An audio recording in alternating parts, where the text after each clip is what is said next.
We are back on the record on docket 17-526 FC, People of the State of Michigan versus Nassar. Your appearances for the record, please identify everyone at council table. Good morning, Your Honor. Angela Livingston with the Michigan Department of Attorney General. Good morning, Your Honor. Robin Liddell with the Michigan Department of Attorney General. Good morning, Your Honor. Chris Allen with the Michigan Department of Attorney General. Your Honor, also seated at the table with us this morning is Chief Jim Dunlap of the Michigan State University Police Department and Detective Lieutenant Andrea Munford of the Michigan State University Police Department. Thank you and welcome, sir. On behalf of the defendant. Good morning, Your Honor. Matt Newberg on behalf of Larry Nassar. Good morning, Your Honor. Molly Blake on behalf of Mr. Nassar. Thank you. You may all be seated. Do we have our next survivor?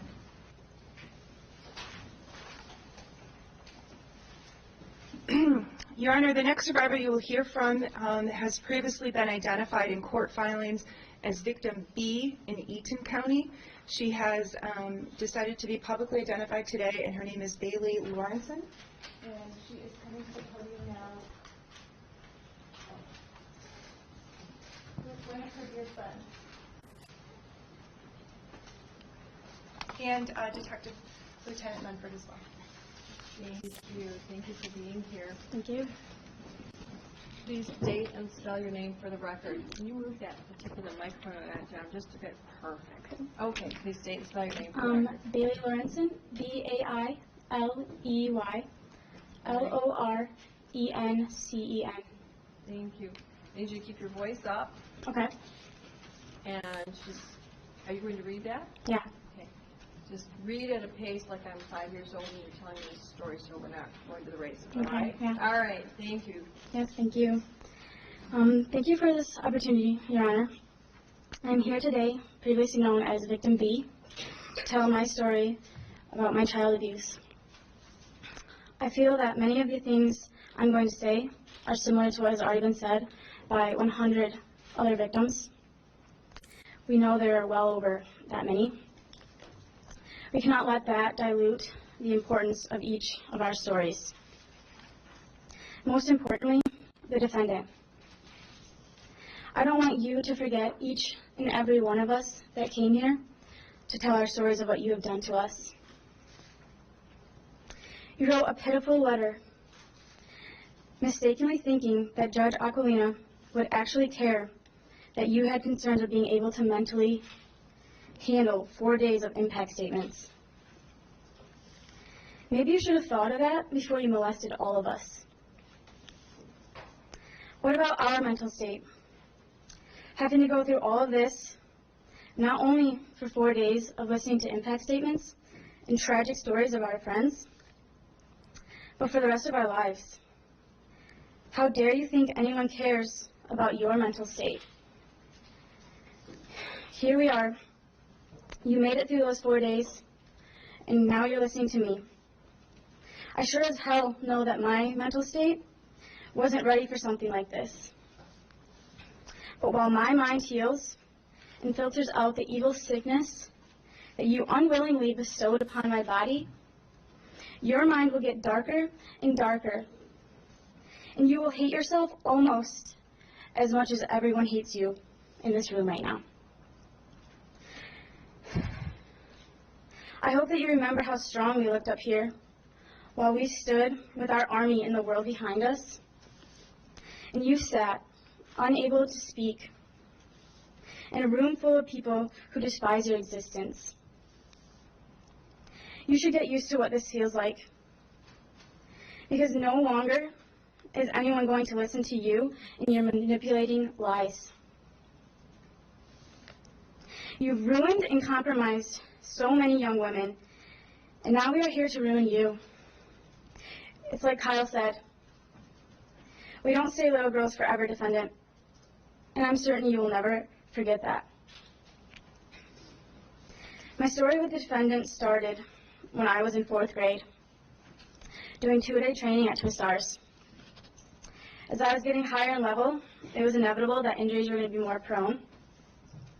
My parents were told about this incredible, world-renowned doctor who came to our gym for free every Monday night.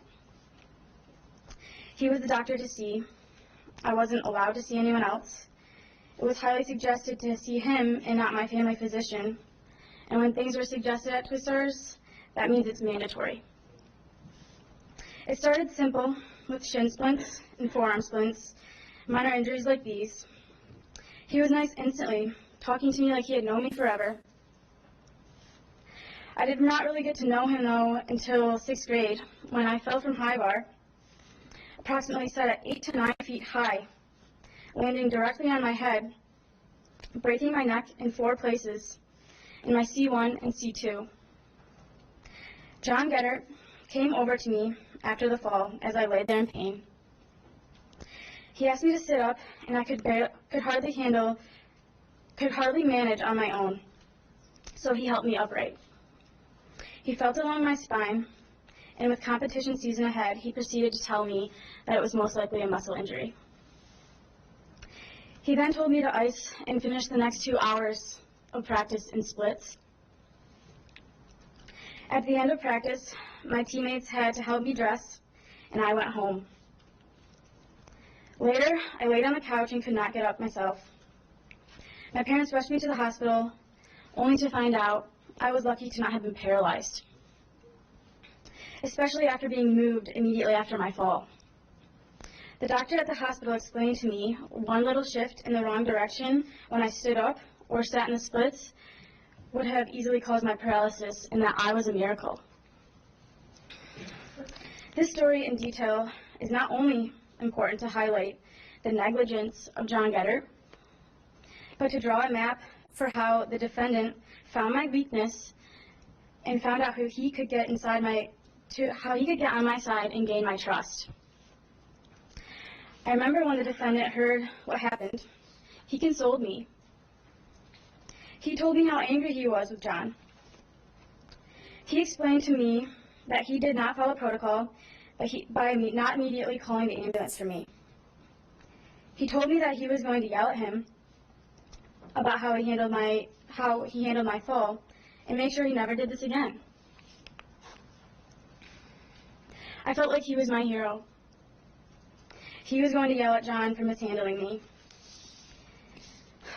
He then expressed how sorry he was for what happened, and we exchanged phone numbers in case I ever needed anything.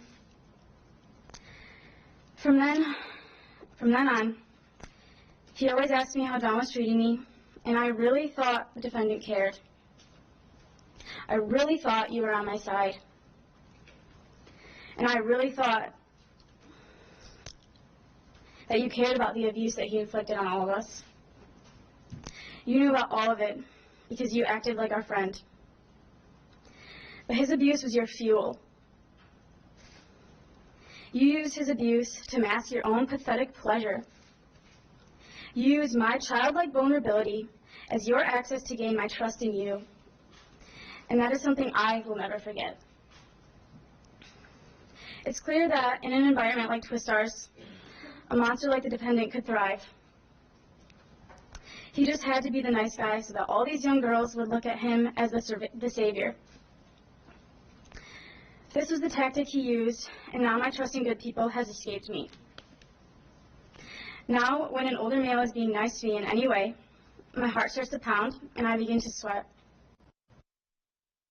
It's hard to focus because my mind is jumping around whether I can trust this man or what his intentions are for being nice to me. Now I feel when an older man looks at me in the eye, he's thinking of me in a sexual way. But this is just anxiety that you have caused, and I realize this. I realize they are not you. And I believe someday I will have better control over these anxieties with time. After I broke my neck, I was out of gymnastics for about 8 months. I then competed the next 2.5 years, and in 8th grade, going into 9th, I began to have major lower back problems. I expressed my pain to John, but it was never enough. It was just never enough. It was to the point that if I fell and something internal was hurting, I would hope to God that I would bruise, just to have visible proof that I was hurting, so he would just believe me. I I did a tumbling pass during my floor routine, and I landed on my face due to my back giving me so much pain. John got in my face screaming, telling me to do sprints on the vault runway as I was visibly limping from the pain. Later that night, I saw the defendant, Tim, and I told him about what happened. I then had an MRI, and sure enough, my back was broken at my lumbar 5. I was put in a back brace for the next year. And may I point out, at the time, there were at least 8 more gymnasts that were my teammates in back braces. I don't think other gyms would have looked at this as something normal. This is where my sexual abuse started. I remember the first time it happened. You were massaging my back as normal, and then without warning or explanation, you stuck your ungloved fingers into my vagina. While it was happening, you said it was a medical treatment, that it would help my back. You closed your eyes and continued talking to me like nothing was happening. But for me, a lot was happening in my mind. No one had ever touched me like this before. I thought to myself, aren't my parents supposed to give you consent first? It's the gymnastics world, though. Things aren't by the book. Plus, they wouldn't understand. But isn't it weird that he's not wearing gloves? I wonder if he does this to the other girls. And why is he closing his eyes? He's a doctor, though, so I'm sure it's fine. Plus, he's been so nice to me. And someone with his name I can obviously trust, right? I was so uncomfortable the whole time, I didn't know how to act. I was just wondering when he was going to be finished. When he did finally stop, I asked my teammates about this treatment. They reassured me that it did too happen to them. Most all of them, actually. But still, every appointment I dreaded because of how uncomfortable it was. But I figured I was at Twistars. This was supposed to be a safe place. The defendant was the guy I could vent to and trust with anything. He made it seem like he would do anything he could to help me, even inviting me to his house. Just because I did not like the treatment did not mean I shouldn't have it done. That's what I thought to be true. He said it was the best way to fix my back. But my back never felt any better. It got to the point I told you that it felt better just so I did not have to sit on the table with your fingers going into my vagina anymore. Maybe if I told you it was better, you would just rub my back and give me exercises instead. But even when my back never healed, you told me in the doctor's office at MSU that you dropped the ball on me and that you let me slide under your radar. And unfortunately, if I wanted to be able to walk someday, that I had to quit gymnastics. The saddest part is that you telling me that was music to my ears. I would finally have a good enough reason to tell John that I quit without him pressuring me or making me feel like I did not have a choice. I would finally not have your treatments anymore. I was free and it was over for me. And now look at me, up here dropping the ball on you. But I have definitely not let you slide under my radar. Looking back now, as a woman, I am appalled at what my child self went through. It's appalling. I've had people close to me ask me why I never told anyone, or act surprised or confused that no one ever spoke up. Do you know what that's like to be asked questions like this? To those people, I want to say, how dare you? How dare you have the audacity to ask anyone such a shaming question?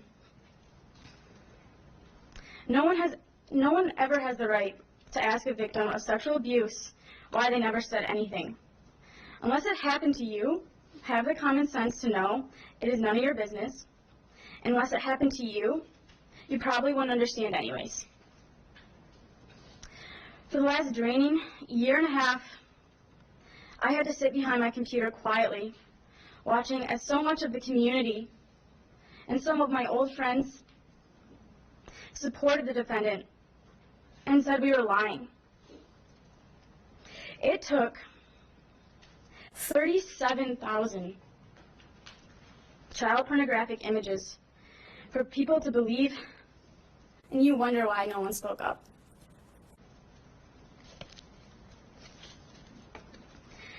But then, as the story expanded, we find out that multiple people did tell MSU, USAG, and John Getter. Yet nothing was done. And again, I say, you wonder why we kept our mouths shut. I can tell you, I told my sister, and she thought it was very weird. But she wasn't brainwashed. I was. I told her not to tell anyone, not even my parents. I knew no one would understand, and I needed to get better. I was in so much pain. Unless you were a gymnast, no one understands the gymnastics world. Unless you knew the defendant, you didn't understand the way he acted as our savior. Things weren't always by the book in gymnastics. You do what you're told, you see who you're supposed to see, you don't talk back, and you most certainly don't ask questions about this amazing doctor that you're supposed to feel lucky to have. I figured John knew. We were his athletes, in his gym. He was supposed to know what the defendant was doing for our treatment. He was supposed to discuss our treatments with him. Instead, he wasn't even there. He was on his way home, while we stayed at his gym sometimes until 12, waiting to be molested one by one, unknowingly. How irresponsible, selfish, and neglectful. What this has done to me since the news broke. I have always had perfectionist problems. It's an overwhelming anxiety that takes hold of me when I don't do something right or when I don't perform perfectly on something like a test. The mind games I play in myself, bullying myself until I cry myself to sleep, incompetent, uprooting through my past with gymnastics. But since this came out, I noticed my control over this has gotten much worse. I have kept many of my struggles through this quiet and to myself, trying to remember more so that I can understand myself why I never told my parents. Trying to figure out how I became so brainwashed to not realize it was abuse at the time. I've had graphic nightmares about the defendant and about others trying to sexually abuse me. Paralyzed in my sleep, locked in the back room at Twistars, unable to scream while he puts his hands on me again. Other dreams of him molesting little babies. As the guilt I have rises when I think of the girls even younger than I was at the time. Why did I not see it for what it was? We were all so young.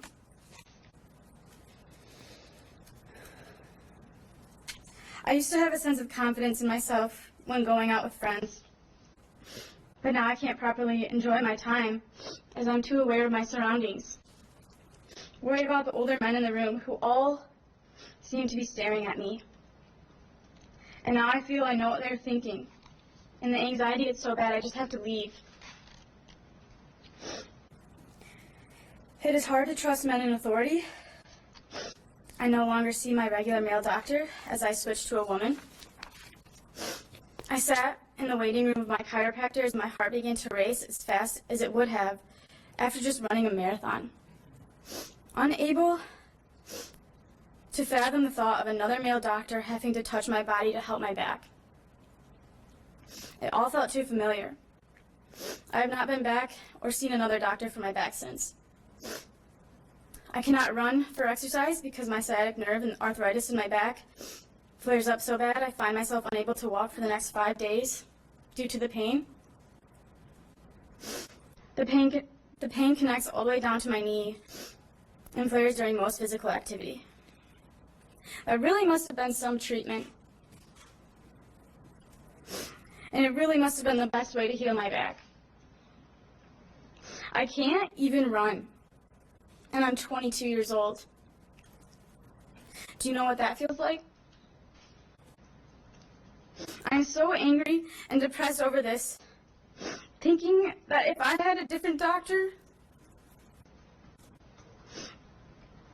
that maybe I would be able to run today. Maybe I would have been treated properly so that when I sit down for 20 minutes, my legs don't go numb and tingly. And today, when I know I should see a doctor for my back, the anxiety of meeting another doctor for all of this is too much, and I put it off, and I put it off. I stressed over my school schedule this last semester, doing what I could to make sure my professors were all females. The psychology class I took was only taught by males, so I took it online. But only I knew these thoughts that have been kept in my mind. I did not want to admit to myself nor anyone else that this was actually changing my outlook on things this drastically. I do not want to let this hold me back, but I know I'm going to have to ease back slowly. It's unfair what you have taken from all of us. You don't deserve a fair nor peaceful ending to your life.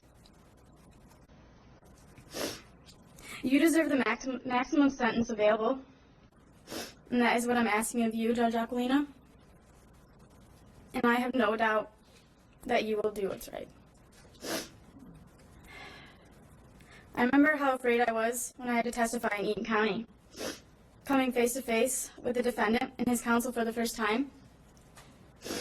I remember how absolutely stunned and confused I was to be sitting there, being questioned by a grown woman about this monster molesting me as a young girl. That was a ground-shattering moment for me.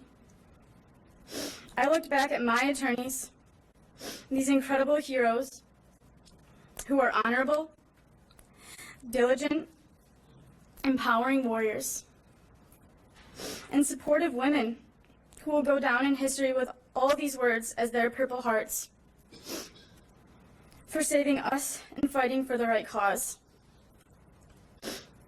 But then I looked at you, Shannon, and you're not even here today for me to look you in the eye. As you so aggressively questioned me, a young girl, and wondered what possessed you to defend this man. What made you waste your hard work in law school on this despicable case? I watched these statements all week, and the camera turned to you and the defendant multiple times. I even saw the two of you smile. I'm going to have to ask that she really objecting to this victim at this point? You feel it would be inappropriate to direct questions and comments of defense counsel. Well, defense counsel has a job to do. She can comment on it. I think you have thick enough skin to let it go where it should. Thank you. You may proceed.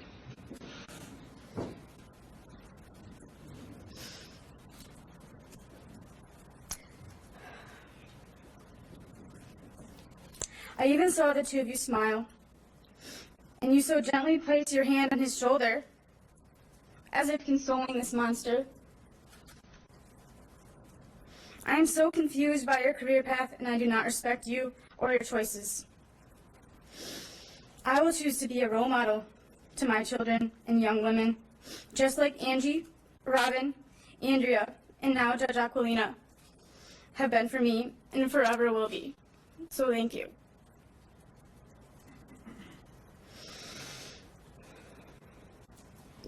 The defendant will spend the rest of his days in prison. We have won this first battle, but our war is not over. MSU knows what they have coming. You know that you enabled and are accountable for ignoring complaints from the past, so I gladly say goodbye, Luanna Simon. Your time as president will be over, and shame on you for not listening to young women. I hope you spend the rest of your days thinking about your 9 to 16-year-old self and how it would have felt to be sexually assaulted and speak out about it, only to be turned down. I actually plan on finishing my college career at MSU, and I better have a new president by the time I get there next fall. To USAG, I'm utterly saddened that the defendant has caused the sport of gymnastics to be tied to the weight of sexual abuse and child molestation. I am more disgusted that you knew of this and failed to act when you should have. You have failed to keep the sport of gymnastics safe and with the name it deserves. Gymnastics is a great sport, and there are absolutely incredible coaches out there. They know who they are. They will be the ones to save this sport, and I have no doubt about that. To John Getter, you, however, are not one of these great coaches. There is no excuse for you not knowing what was happening in your gym, except for inexcusable neglect and lack of leadership. I have always told myself, for everything you put me through, you will have what's coming. I do not believe you deserve to have your gym still, and I don't understand why anyone could still want to train there, especially knowing that in that backroom dungeon, hundreds of your athletes were being molested. To the Olympians, I thank you for coming forward, being so brave, knowing how much more your names would have been in the media. I can't imagine the pressure you felt, knowing how much I felt myself. And I need to say this to you all, that your legacy as Olympians will not go down with the Larry Nassar case. You will not be remembered as the Olympians that were molested by Larry Nassar, but as the gymnasts who are not only Olympians, but also heroes. He will not compromise your title that you worked so hard for, and we will not let him. And to the defendant, you ended up right where you always liked to be. #1 sports medicine doctor. #1 gymnastics doctor in the country. And now you're the world's #1 child molesting pedophile that has ever been discovered.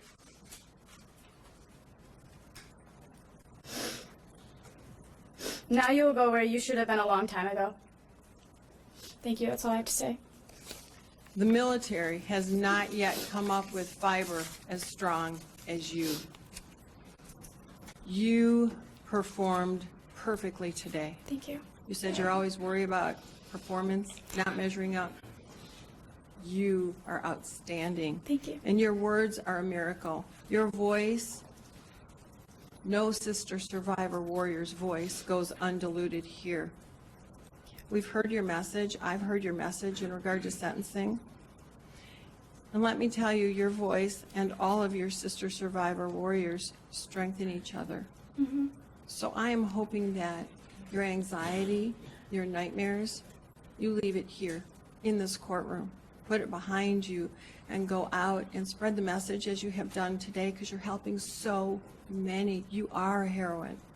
You are all superstars. You're the new generation of superheroes. And I want you to always feel that way. You are part of an unstoppable army of strong sister survivor warriors, and Mattel ought to make toys so that little girls can look at you and say, I want to be her.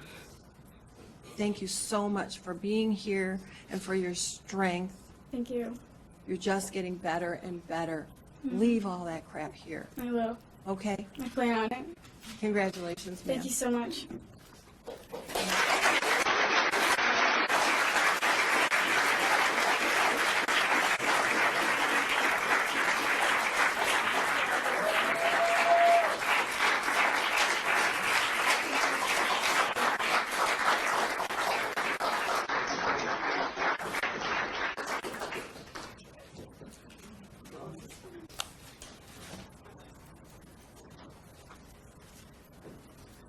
Next. Your Honor, the next survivor you will hear from reached out to me this weekend through a media representative she had been in contact with, and I'm glad she's here. We invited her to come speak. I know she has spoken publicly in the past on this case and comes today with a different message. So, Ms. Valerie Webb.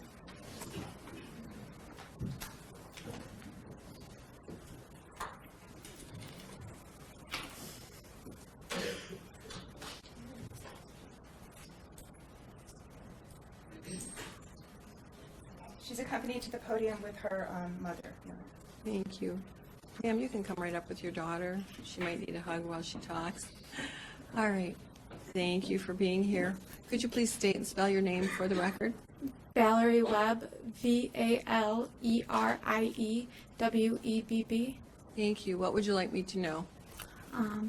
Thank you for allowing me to be here and allowing me to share my story. As I typed this, I was at a loss for words because my body was enraged with anger and anxiety. My fingers and my body shake just thinking about the countless times that I was molested by you. I was a gymnast since I was 4 years old and started at Twistars at about age 7. As I progressed in levels, the aches and pains got more serious, and that's when I would see Larry at least once a week. At that point, seeing him was part of the club. Everyone saw him. Soon, I hurt my back to the point where gymnastics became a problem, so I went to MSU to see him in his clinic. I was now 10. I was asked to change into baggy shorts. I figured it was just so he could examine me better. As I lie there on the table exposed, his ungloved hands moved up to a spot that had never been penetrated before. He began to press so hard that it hurt me, but I was assured that this would help my back. When he released, he asked if I felt better. I said no. He pushed harder and further while he began to simultaneously press my back. After this treatment, he did other exercises to help my back and make it feel better. The so-called treatment never made my back feel better. He even was able to do this while my mom was in the room. This just meant convincing her that it meant less surgery for my back and it would get me back to gymnastics. I now have 7 back surgeries and have been a victim of sexual abuse. Larry, you manipulated me to think that I was the one who was wrong. The things you did to me had to be for my own good and for the better good of my back. Why would a doctor, of all people, not give me the best treatment? Larry, you brought me close to you so that you could manipulate me for your own good, make me think that you were a good person and doing this to help me, but all along it was only to help yourself. Well, I might be angry with myself for not recognizing it sooner, but I am more infuriated that I continued to see a doctor who molested me and made it hard for me to thrive in so many ways that a college senior should be. To all my sisters, we need to stand, fight back, and not rest until this mess is mopped up, each and every crumb. Thank you. Thank you for your words. I need you to forgive yourself. You didn't know. And I don't think you've done that yet. You haven't recognized that as a child, you're supposed to be protected. And you are not to blame for anything. You need to let that go. Thank you. You could not have possibly known, and you were taught the right things. Trust a doctor, right? That's not your fault. We all teach our children that. I teach my children that. This isn't your fault. You need to let that go right here. You are really strong to make that statement in front of all of these people and really the world. Don't be angry with yourself. Be proud of yourself. I'm proud of you. We are all very proud of you because your voice stands with your sister survivors, and in strength, you are not just dealing with this defendant, but with all of those who want to harm children. There is an answer. There are strong voices, and you're part of that. So be proud. Don't be angry. Shed it here. Walk out of this courtroom. Hold your head high and get stronger and stronger. You have that in you. I see it. You need to feel it. Let's start with forgiving yourself. Thank you. And thank you, Mom, for being here as her support person. Thank you.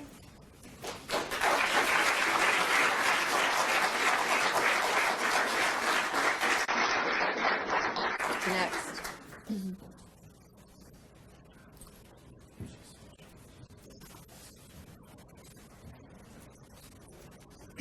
Your Honor, the next survivor you will hear from is Whitney Mergens, and she has agreed to be publicly identified. Come on up, Whitney. She's accompanied at the podium by her parents and her boyfriend. Thank you. You may all approach with her. Please state and spell your name for the record. Whitney Mergens, Whitney Mergens. Thank you. You may proceed. What would you like me to know? I'd like to begin by thanking you, Judge, for allowing me to give my statement after this long process so far. Your words really mean a lot and have given me a lot of comfort. I was here Friday. After listening to the Army women speak before me, they have given me the courage to truly say what I need to say. I've rewritten the statement countless times, trying to figure out where to begin. Some things just never have the right words. This is what I want you to know. I was molested by Larry Nassar on 2 occasions when I was just 11 years old. It was shortly after my birthday, so I just turned 11. I was a full-time competitive gymnast suffering from back pain. I remember Larry coming to our gym in Farmington, Mega, every now and then to check up on gymnasts who had injuries. I pray he hadn't hurt someone in that gym. That is where I first met him briefly. My mom and I felt very lucky we were able to get an appointment at his office because of his exceptional reputation. My first appointment with Larry went well. He just prescribed me an MRI. That's what I did. He made sure to tell me at the next appointment to wear loose-fitting shorts just in case. When I returned for the second appointment in my basketball shorts, we went over the MRI to find out I had bulging discs in multiple vertebrae and slight scoliosis. These results overwhelmed me as a young girl, and I began to cry because I thought my gymnast career would come to an end. And these appointments were shortly after Mr. Nassar returned from the 2008 Beijing Olympics. As he saw me cry, he told me it was going to be okay, and he gave me something to cheer me up. He gave me a postcard from Beijing with all the Olympic gymnast signatures on it, along with an Olympic pin. This postcard meant everything to me. I looked up to those women more than anyone. At that moment, I became his next victim. His famous grooming technique worked with no hesitation. At that same appointment, he believed he could relieve some back pain. With my mother in the room, he managed to slip his cold bare hands up my shorts and slide his fingers into the most personal area of my body. As he pushed, I was in much discomfort. It felt like it lasted forever. When it was over, my 11-year-old innocent mind was oblivious to what had just happened. I knew it hurt, but he was the Olympic doctor, so I thought it must have helped. The third appointment repeated the last. Then he referred me to physical therapy, and I've never seen him since. And I quit gymnastics shortly after that. About 10 years later, I'm at my apartment at school, and my mom calls. She's asked if I've heard the news about Larry Nassar, and she asked me in a panic if he has done anything to me. I immediately say no. After hanging up, it took all of 3 minutes for every possible image and memory to flash back into my mind. I started to panic and shake, not knowing what to think of the situation. I was in total denial in my mind, but I knew deep down it was the truth, and it had happened. I was simply confused. How is one capable of processing that they have been molested when they were 11 years old and not have any knowledge of it? After about a week, I still haven't told my parents. I wanted to protect them. I didn't want them to worry. I thought I was going to be just fine. I soon realized I was not fine, not even close. I needed to tell them. Those words I had to speak out loud to them were the hardest words to ever come out of my mouth. After telling them, it became more real. The darkness took over my life, day by day, week by week, nightmare by nightmare. The actions of Larry Nassar has caused me to miss practice, skip class, have anxiety, frequent nightmares, seek counseling, and lose trust in medical professionals. I'm a track and field athlete at Oakland University. Therefore, I am surrounded by athletic trainers, coaches, and medical professionals on a daily basis. It is so difficult for me to not live in fear as I step into a doctor's office to seek treatment. or even from my athletic trainer, even though he really wants to help me. I even stopped seeing my chiropractor because I get so uncomfortable with anyone having to do anything with my back. I still suffer with back pain, but no longer mention it because I don't want anyone to come near me in that way ever again. It's put a toll on my boyfriend and I's relationship. Sometimes I don't want him to touch me and I have no explanation for it. I get this internal anger and I take it out on him. And for that, I'm sorry. All I want is for this darkness to go away. I don't want to look in the mirror and have to convince myself that I'm okay. I want to stand there and see a strong woman other than a damaged one. Standing here today, I know the light is near. Sitting in this courtroom Friday was the hardest day of my life. For the first time in 21 years, I saw my father cry.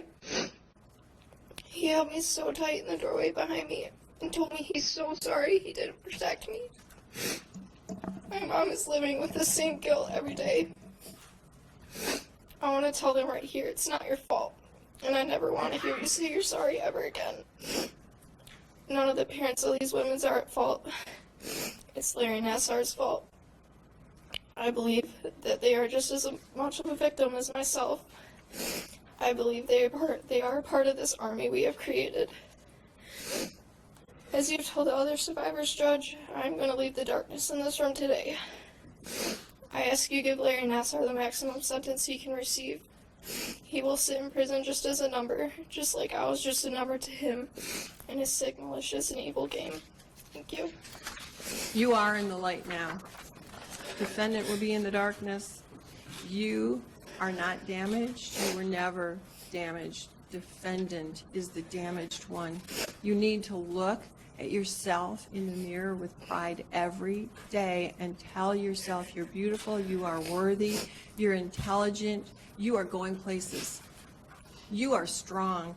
Do you know how much strength? And I see people in my courtroom every day, not just in this case, thousands of cases. You're welcome to come watch anytime. So many people don't come forward. So many people are not as strong as you. You're a tower of strength. You and your sister survivors are only going to get stronger. You need to believe that. You have a great family. They're here with you. They believe you. I believe you. I'm going to take your words into consideration at sentencing, and your words, like the words you heard of your sister survivors, helped you. Your words are helping others, not just the sister survivors, but there are countless victims on this case and in many other cases who don't have the strength to come forward, and you are part of the solution. You're part of their answer and their prayer. So you've done a tremendous job here. You need to be proud. Look in that mirror every day. Tell yourself you love yourself, because we all do. Thank you for being here. Thank you.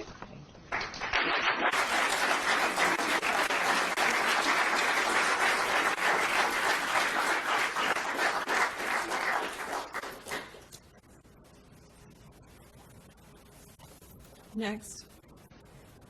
The next survivor has had initially wanted to be identified as anonymous, and she has told us this morning that she is comfortable being publicly identified. I have her photograph displayed on the screen, and this is Marta Stern. And is this her husband? She's accompanied at the podium with her husband. Thank you. Ma'am, please state and spell your name for the record. Yes. First name Marta, M-A-R-T-A. Last name Stern, S-T-E-R-N. All right, before you begin, can you pull that microphone a little bit closer, or just move up closer to the podium? We need to hear you. Well, congratulations, but I need to hear your voice, okay? All right. All right. Just for a minute. Do we need to adjust the volume? She sounded louder now, but Is that better? That's better. Okay. Okay. Just keep All your right. voice up. Thank you so much for being here. All right. I'm speaking to you not only as a survivor, but also as a practicing medical professional. Ironically enough, it was my childhood admiration of you that motivated me to become a physical therapist. I idolized your work with all of my childhood heroes. As a child, I always felt weird about your treatments, but I thought it was a problem with me, that I was a prude. Your treatments became the same each time. I would come in, lay on the table, and you would digitally penetrate me until I was sore and raw. I would emotionally withdraw from my body as a means to cope. It felt like I was watching myself as if I was floating above the table. I never wanted to say that I was sore or that you were hurting me because I desperately wanted to return to gymnastics, and I was raised with the no pain, no gain mentality from both my family and my coaches, and so I endured it. Every time we would drive home from your appointments, I would recline the chair back in the car and stare out the windows, with tears silently streaming down my cheeks. My parents would sometimes ask, "Why so quiet?" But I never had the courage to discuss what had happened. This was in part due to my shame and fear, but also because I thought they knew what was going on. Who was I to question a world-renowned physician that had treated so many of my favorite Olympic gymnasts? What you did to me always felt wrong, but we're taught from an early age that doctors are there to help you. You're supposed to be able to implicitly trust a doctor. Instead, you broke ethical codes, your Hippocratic oath, as well as all universal precautions for your own twisted desire. You destroyed my ability to trust. As a survivor, I still haven't been able to fully grasp the impact of your actions. I have lived for decades with hypervigilance, with fear of being placed into a situation where there isn't an immediate exit. My husband has had to learn to clap his hands or make noise when entering a room or coming up behind me when I can't see him, so I won't lash out in an automatic fight response to being startled. I have struggled with intimacy issues, and I can't accept physical contact without my skin feeling like it is crawling. I jump every time my OB has to examine me for a routine visit, no matter how legitimate the procedure or how much care and time they take in explaining each step. This process has not only affected me physically, it has affected me emotionally. It has affected my ability to build and maintain relationships. My husband has had to endure years of me being okay one minute and completely withdrawn the next. He has had to learn someone who struggles to trust and surrender even after being together almost 14 years. I am still unable to discuss the abuse with my family. As a medical professional, I am sickened and angered by your abuse of power and notoriety for your own self-gain. It took away my ability to feel safe, to be able to be intimate, or enjoy human contact in any way. Your monstrous actions have taken away so much from so many. I am currently 7, almost 8 months pregnant with my first child, a little girl. And I am plagued by the decisions of what pediatrician to pick and which daycare to attend. While I have the same concerns as most parents, I am paralyzed by the fear that I could place my daughter in the hands of someone who could repeatedly molest her under the guise of legitimacy. She too could be groomed like myself and like so many of the other survivors were. I find myself constantly asking, what was it about me that made me a safe target? I still have not come to grasp with the fact that this was about you and not me.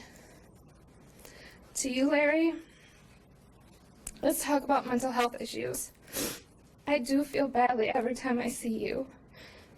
I am such a sympathetic person that despite how much evil you have spread, it still hurts me to see you so thin and gaunt.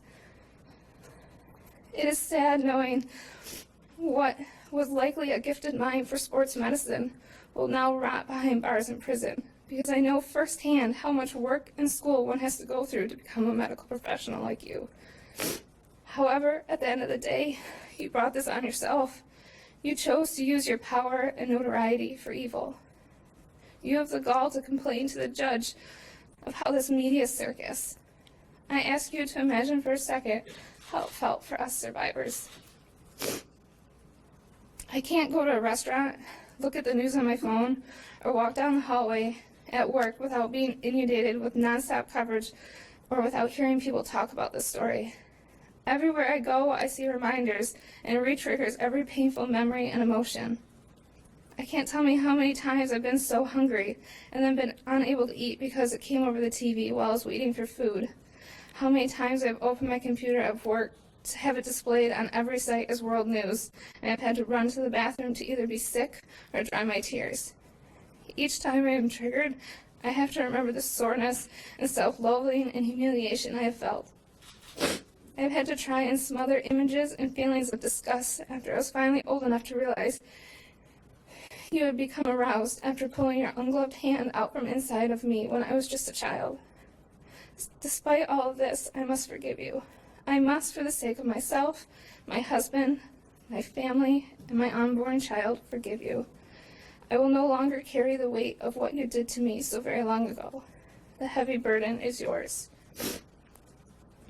To MSU, you had the duty as an educational institution and as a medical institution to investigate any reports of impropriety by one of your employees. As I have a duty as a medical professional and as a mandatory reporter to report any knowledge or suspicion of abuse of any kind. Your lack of accountability has been repulsive and inexcusable. Finally, when I was asked if I wanted to provide a statement, I must say I went back and forth. I originally wished to remain anonymous out of fear of how it would affect my life, my loved ones, and my career. However, I will no longer let you have control over me. I will not let you win. Today, I am speaking out in hopes that it may help give a voice to every child or adult that hasn't had his or hers heard yet. My silence ends today. To the girls that first came forward, the attorneys, investigators, and everyone else that has worked to make this day possible to ensure justice is served, I humbly thank you from the bottom of my heart. To my husband,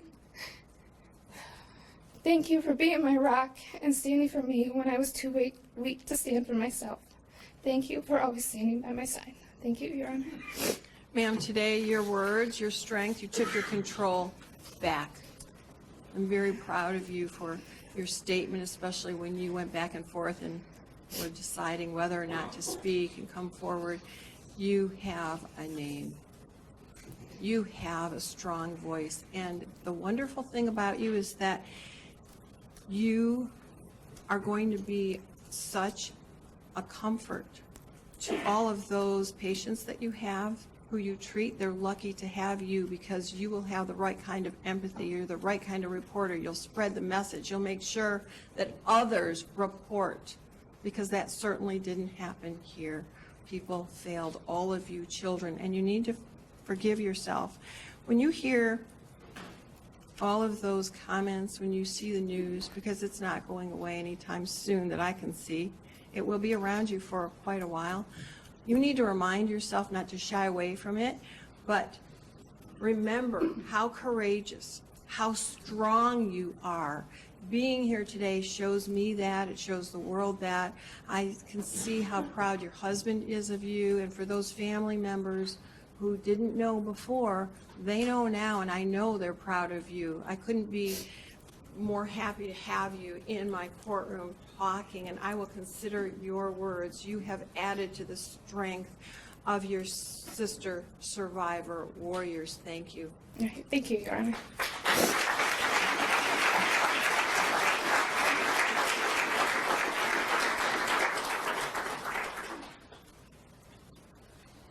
Next.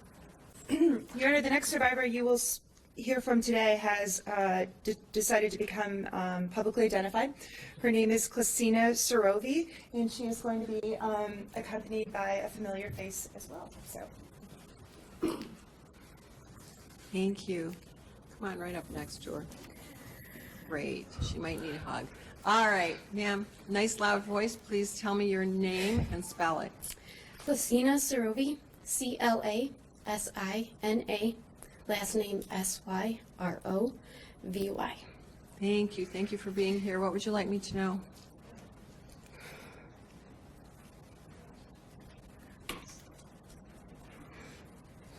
Take your time.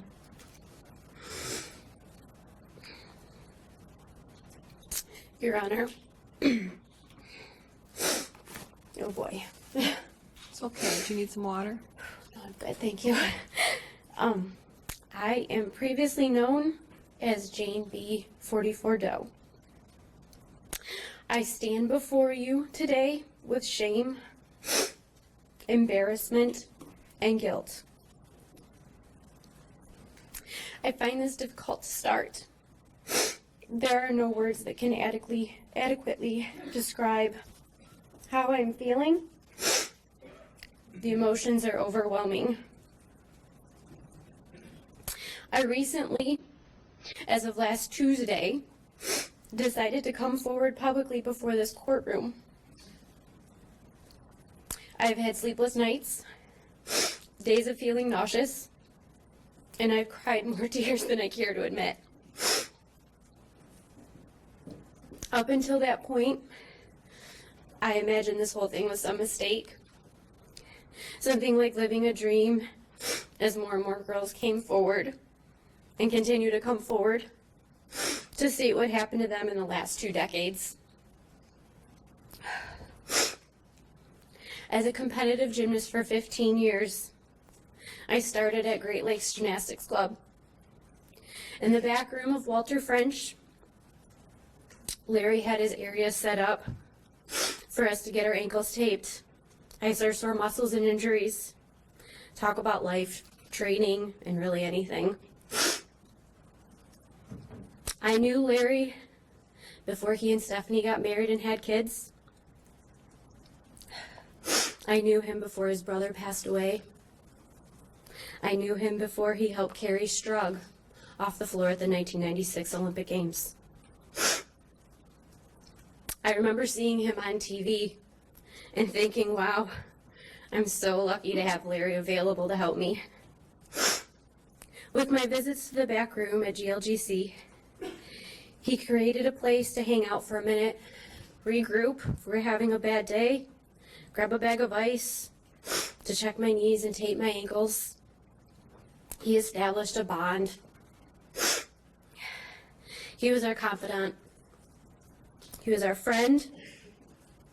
And I remember him telling me that he was my advocate, that he would stand up for me, to my coaches, and to my mom if I couldn't. He was looking out for us. Having Larry at our disposal for our injuries was almost an honor. We all thought how lucky we are to have him available to go see. He was world-renowned. Everyone in the gymnastics community knew Larry. He is, or was, the guru of sports medicine for our sport.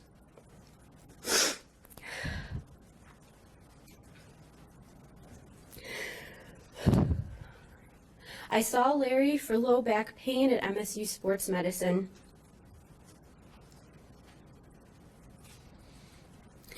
Treatments included vaginal penetration to treat my low back pain,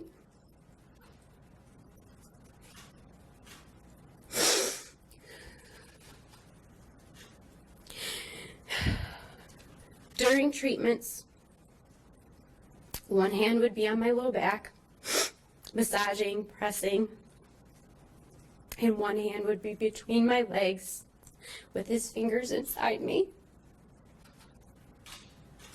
I would cry. I would cry because it hurt. It felt like he was ripping my vagina apart. He would say, "I know it hurts." Yes, it did hurt. With my mom in the room, he would perform these treatments. He would see tear leaking out of my eyes and make comments like, "I have to get really deep in there, and I can tell it's very tight." I thought nothing of it. I was being seen by the best. I trusted him, and I trusted the treatment. I now question the intent of the comments he made. His words haunt me Was he referring to my back or to my vagina?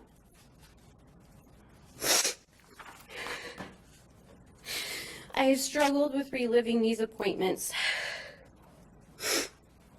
with putting my feelings into words, sharing my emotion and trying to process what happened. I trusted Larry. I believed he knew what he was doing despite me being uncomfortable. I believed the treatment would work and be beneficial. I never told anyone what happened. I was embarrassed that a doctor went to those lengths to treat me, and as time passed, I was in denial over these treatments being sexual abuse or molestation because he was the gymnastics doctor. When the pornography was found on his disposed computers, I questioned my impression of the situation. But still in my mind, to some extent, I defended him. People would ask me if I knew him. I would simply say yes, and then quickly change the subject so I didn't have to answer any further questions. People would make small talk about the latest news article, and I would walk away and hope that they had forgotten that I was once a gymnast. It wasn't until my brother saw an article and sent me a text asking if Larry had ever treated me or done these things to me.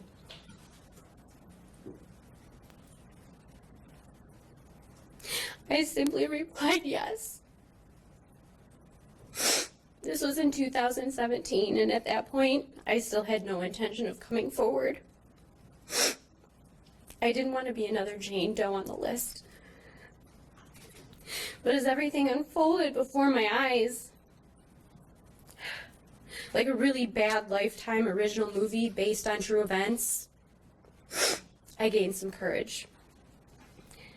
After watching a few of my former teammates step up and say that this had happened to them also, I gained a little more. I am still ashamed this happened to me. And I can't help but think how this has impacted my life personally and professionally.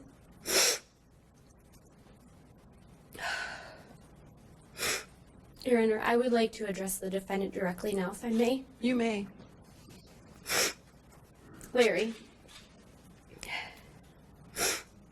how many of us are there? Do you even know? Did you keep track? Do you know the number keeps rising? And that's only the girls that are actually coming forward. How is it, Larry, that your secret was kept for so long?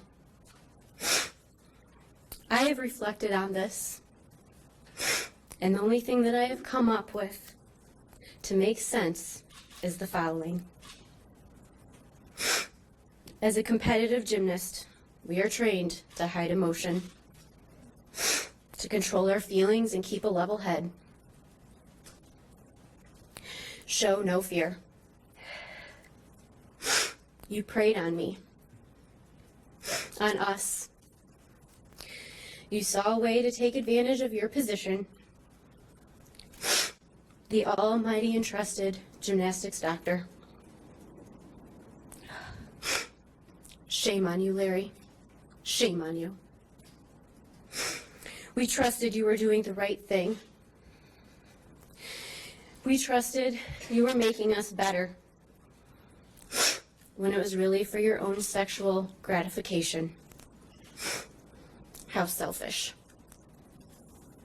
We all gave up so much as kids to spend time in the gym, school dances and football games, pep rallies, and just being kids spending time with our friends.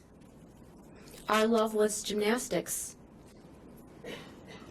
We were dedicated to it, and we sacrificed so much to engage in the sport we love. When in reality, We sacrificed a lot more, didn't we? Our innocence, our trust in doctors and medical professionals, they would later transfer into adulthood, and our trust in organizations and institutions to keep us safe. They certainly didn't stand up for us. They stood up for you. They stood behind you. They safeguarded you when people spoke out. MSU did nothing to stop this. The earliest assault, according to reports, was in 1992. How is that? How is it that you had so much clout in your profession that MSU, USAG, USOC all turned a blind eye to what was going on when initial complaints came in? How did word not spread? How did it not work its way up the chain of command? What kind of relationships did you form with the presidents and administrators of these institutions that they stuck by you and swept all this under the rug?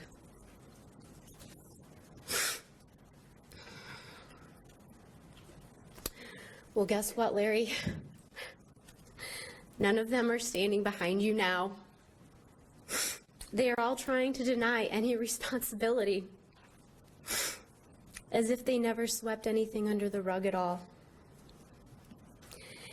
They enabled this mess that you started some 20 years ago. With that, you have tainted the sport I love, that we love. You have made it so that I am embarrassed to tell people I was a gymnast. I am embarrassed to tell people that I went to Great Lakes and Twistars. Now that doesn't mean what it used to. Now it means follow-up questions like, were you one of them? Not, what level were you? You have torn apart the gymnastics world. But look at us, Larry. Look at all of us. We are here, putting it together, trying to make sense of what you did and salvage the sport. I hope your name is never brought up ever again. I hope your name is not tied to gymnastics. I hope your kids don't have to suffer in the shadow of what you did. I hope Stephanie can find peace and know that I find no fault with her. You were MSU's biggest kept secret. And even when it finally did come out, Rachel had one hell of a time. In a statement you said, I am so horribly sorry. Then why did it go on for 20 years? You're only sorry because you got caught.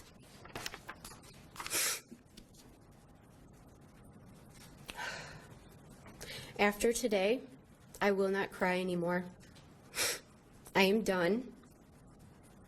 I am fed up with the magnitude to which this tragedy has spiraled into. You are a disaster. Your Honor, I trust that you will take into consideration the damage this man has caused and the people and organizations that allowed and facilitated his practice of these treatments he performed. I would like to call out Luanna Simon for her cowardly behavior. Her lack of attendance to these proceedings shows just how much she really cares. Sitting from the sidelines, being a bystander, just like she did while reports surfaced. She certainly isn't showing any support for us.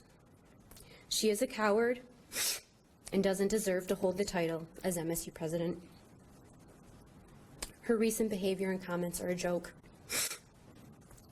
The least she could do is step down from her position and show us a little courtesy. That is a relatively minor action considering everything that we have gone through. Every time I see her face or her name, I am disgusted at her lack of empathy. Her statements are nothing more than politically correct words strung together to save face. It's not heartfelt. It's not meaningful. In reports, she is quoted as saying, "I have been told it is virtually impossible to stop a determined sexual predator and pedophile, that they will go to incomprehensible lengths to keep what they do in the shadows." Okay, Luana. Then why, when these allegations surfaced in the 90s, was he not fired then? Why did MSU continue to employ Larry? He wore MSU-affiliated shirts. He had an office in MSU Sports Medicine. He had business cards with MSU Sports Medicine letterhead. He was your employee, and MSU should be responsible for his actions as the employer, under their roof, in their halls, on their campus. MSU is also responsible for Kathy Klages turning a blind eye. At least she had the decency to retire. According to reports, she turned a blind eye to concerns that were brought up to her by members of the gymnastics team. She is just as much at fault. Our parents turned us over to Larry, willingly surrendered us to his care, and look what happened. Look what this has become.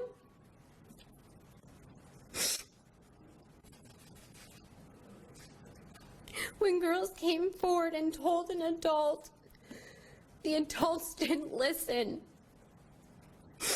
Why didn't they listen?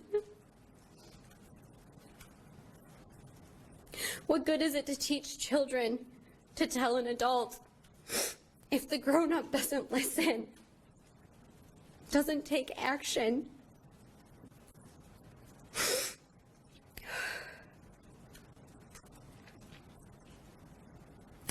As coaches and officials governing our sport, why did they fail us?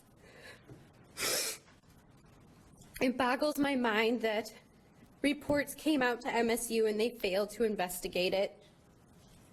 Then communication failed between MSU and USAG and USOC. Again, a disconnect. Is anyone even here from USAG, USOC? Do they care? Is there any representative here from either one of those organizations looking at our faces, seeing us stand before a courtroom, reliving the details? I just want to know if any of these major institutions are standing behind us, or if they all are on the sidelines trying to alleviate any responsibility, because it sure feels like that's the case. Your Honor, I would like to close with a sincere thank you. Thank you to you and the courts. On behalf of myself and all the other girls, for taking the time to hear each and every one of us. I am thankful that you are here and you are providing a platform for us as you determine your ruling. Thank you. Thank you. I want you to know I see your face and the face of all of the sister survivor warriors. The whole army of you. I've heard your words.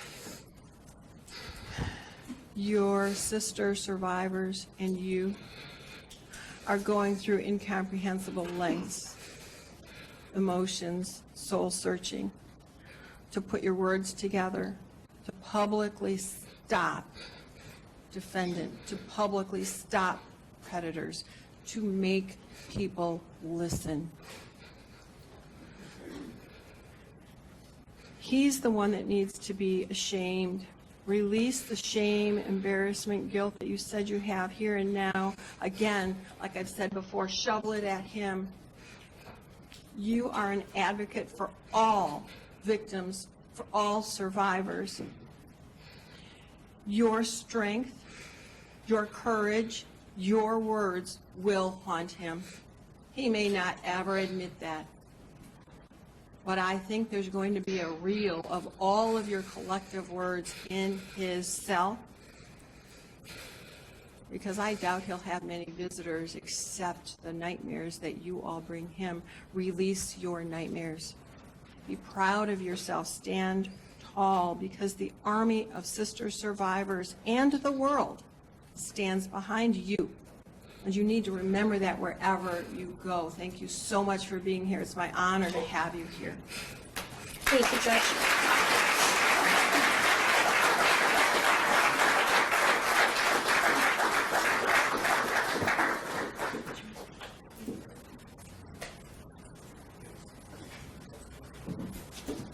And the next survivor you hear from is a minor. I would ask that she and her mother come to the podium.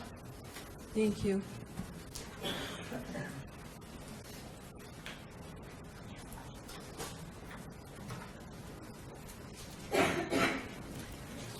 All right, Mom, I first need you at the microphone. Please raise your right hand. You swear or affirm the testimony you're about to provide will be the truth, whole truth, and nothing but the truth under penalty of perjury? Yes. Thank you. You put your hand down. Move right up to the podium. I need you to be right at that microphone. First, I need to ask your mom a couple questions, all right? That's okay. Right up microphone, Mom. See, I know you're not a felon because you're not used to doing that. That's a good thing. Okay. Please state and spell your name for the record. Leslie Miller, Lesliemiller. And you are the mother and guardian of this lovely woman next to you? Yes. And how old is she? 15. And being 15, she's a minor, and you're allowing her to speak and tell her story? Yes. And do you think it's in her best interest to do so? Yes. And you've talked with her about this? Yes. And about what it might mean to go public? Yes. And did anyone force, threaten, coerce you, or promise you, or pay you anything for this? No. Thank you, ma'am. Yeah, this is Emma Ann Miller. Thank you. All right, with your mom by your side, please state and spell your name for the record. Emma Ann Miller, EMMAANNMILLER.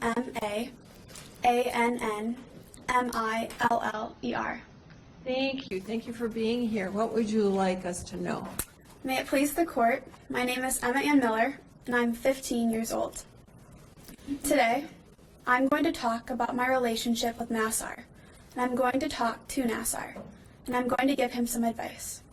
I'm also here to talk to you, the court, and I'm going to give this court some advice. And I also want to talk to MSU to give him a forewarning. May I proceed? You may. Your Honor, it's always been just my mom and I. I needed a positive male role model in my life. Nassar filled that spot for me. He has known me since my mom gave birth to me and has watched me grow up. I trusted him like a family member. There has never been a time in my life when I didn't know Larry Nassar. But now, I wish I'd never met him. I saw him once or twice a month at my mom's appointments. Then later, when I was 10, I was a monthly patient treating for a back injury. He was a world-renowned doctor. I was honored to be a patient, but more importantly, a friend of his. He even had a nickname for me, Goofball. But this nickname will forever haunt me with the trauma he has caused me. He put my picture up on his wall with the Olympians. I thought I mattered to Larry. I thought I was special. You made us all feel like we were special, but not in the way we wanted to be special.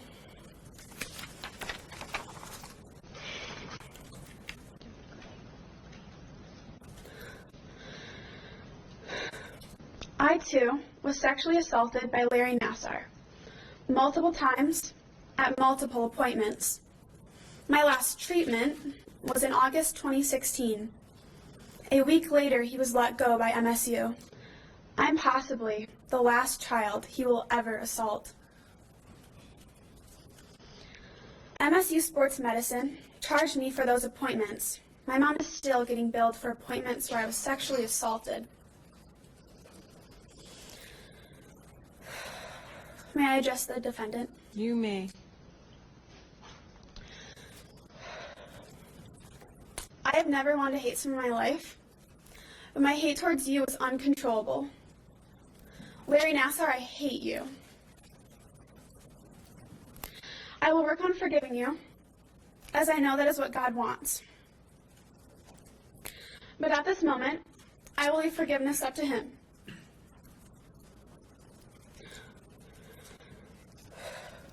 There is one thing you could do to help with the forgiveness.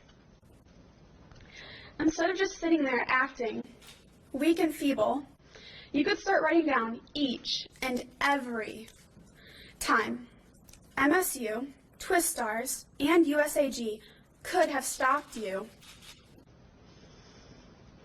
And instead of getting up at your sentencing, giving some hollow, insincere apology, you could outline all the times for me, for us, that MSU, Twistars, and USAG should have stopped you. You were too brazen, too cavalier, you flaunted it. Don't try to apologize or rationalize. Don't use cliches like a match in a forest fire. If you want to salvage yourself, you need to begin the reformation process. You need to do redeeming acts. You need to put others first. Do the right thing for us. Be honest. Try and help us. Tell us who knew what and when. Tell us how and when there were opportunities to stop you.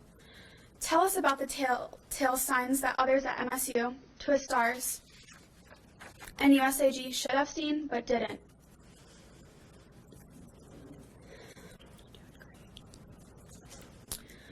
And one of your last public acts, actually help someone. Of course, we are aware that some knew, but there are likely many, many more opportunities these institutions and individuals had to stop you, long before Rachel and the Indy Star article surfaced. You could talk about the time Coach Klages called you to discuss the allegations that Larissa Boyce made about you sexually assaulting her back in 1997. Or the conversations that you had with Stemple. See, I am familiar with what Mark Twain said about rumors, that a rumor travels halfway around the world. If you aren't familiar with Twain, trust me, you'll have a time to look it up. So don't tell us that you never got that phone call from Klages. Someone like Larissa Boyce doesn't make an assertion like she did against a doctor like you, to your friend Klages, of sexual assault, and it just sits there. We know you two spoke about it. We know you had a phone call. Please, Larry, help my sisters. This would be a redeeming act. Please don't waste your elocution on your grief, your regret, or any other emotion.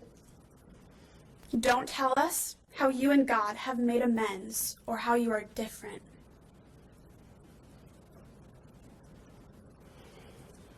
You need to confess the facts. You can help others.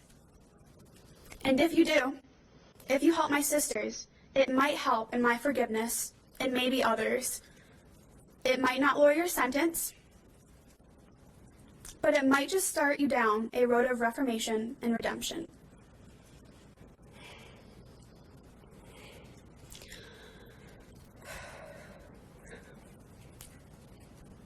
Just remember, Larry, it's never too late to do the right thing.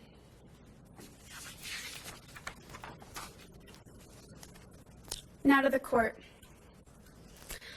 I am more than how he treated me. I am not letting him take any more time away from me. No more time at appointments. No more time being misled. And no more time being manipulated. Years of monthly appointments, including the supply room. Yeah, the supply room is long enough. Do you think that is long enough, Judge? I think it's long enough, it's over. And so here's some advice, Judge. Don't be afraid. A 40-year minimum sentence is not long enough, and it doesn't send the right message. See, Judge, I doubt the Attorney General, this court, or his defense attorneys knew what was coming, allowing all of us to speak. None of you could have anticipated the breadth or the depth of the statements, but he knew. It is the reason why he wrote the letter. He knew it was coming, and just like he should have been, he was afraid. And Judge, I've heard you say that he will rot in prison, that he will not see the light of day again. But this is not true. When his day of judgment comes before you, you are not sending him to a place to rot, and you are not stopping the light of day from coming to Nassar. No, Judge, you're going to save his life. He will go to federal prison. In fact, he will be treated fairly well in prison. I know, and Nassar knows, that federal prison is the best place for him. He will likely make friends. He will be able to manipulate and maybe earn some semblance of respect among the prison inmates that are his new counterparts. He will be fed, he will be clothed, and he will be provided actual medical treatment.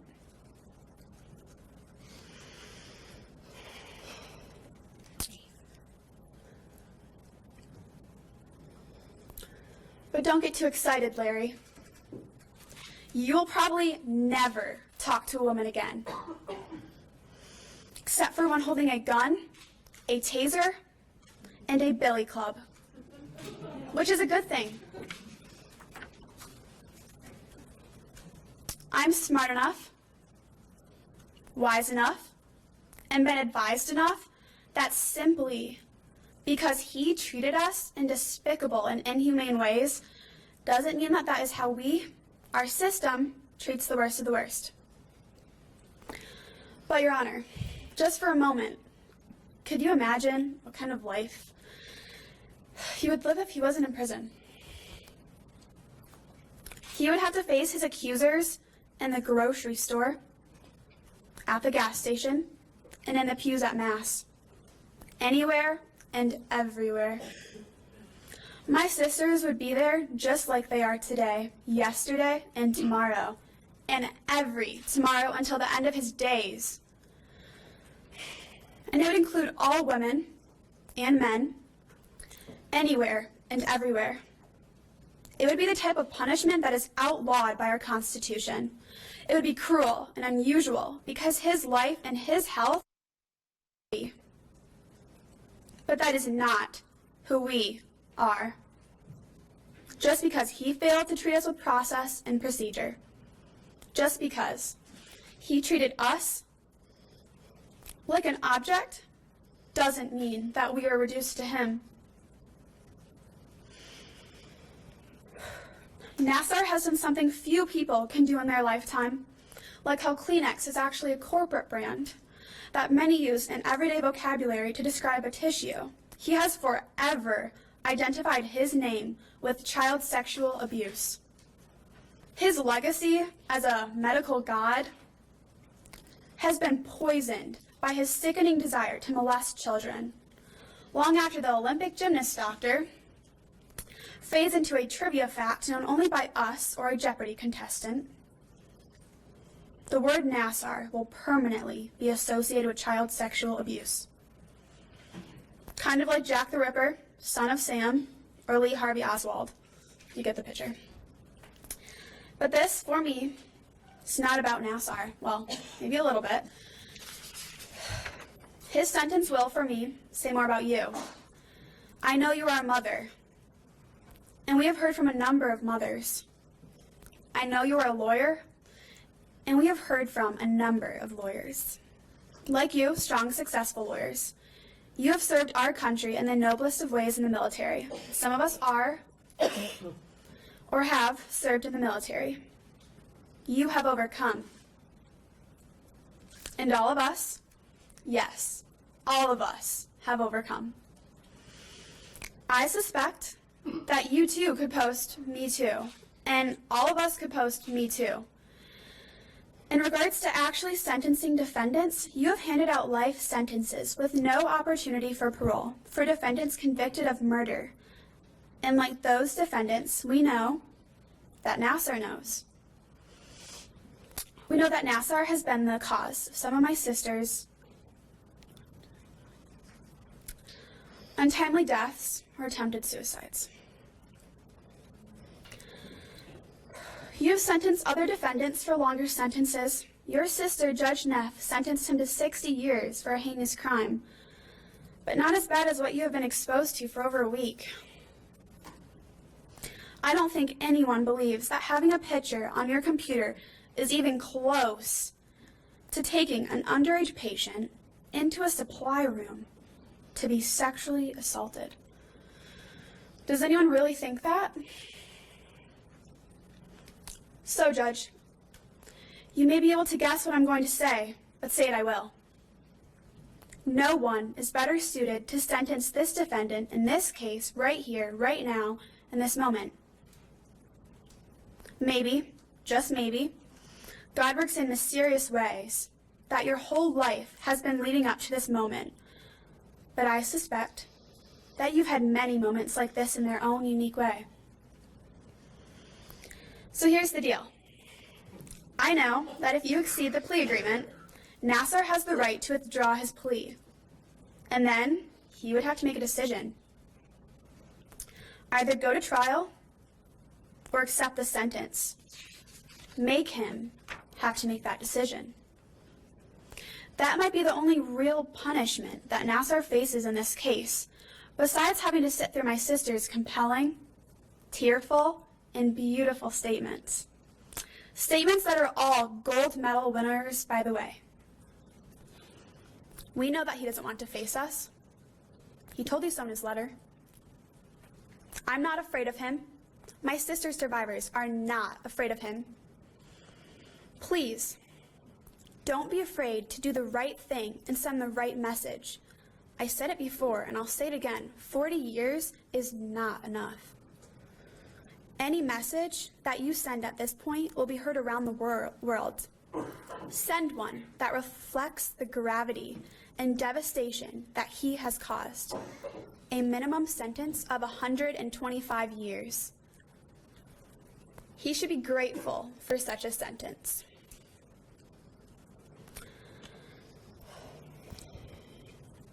Now to MSU. Are you listening, MSU? I can't hear you. Are you listening?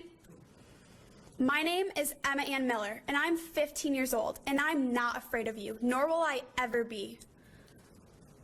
At 15, I shouldn't know the inside of a courtroom, but I'm going to become real comfortable in one. So should you. See, MSU, sometimes circumstances determine our fate, and sometimes we determine the circumstance. I, like all of those that have spoken or will speak, didn't choose this circumstance to have the right to be standing in front of this podium today.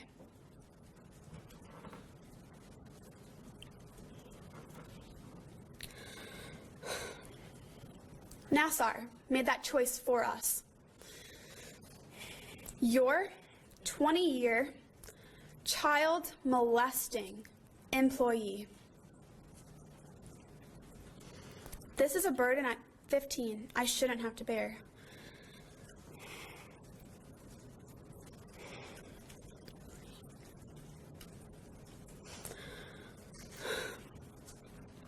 But believe me, MSU, bear I will.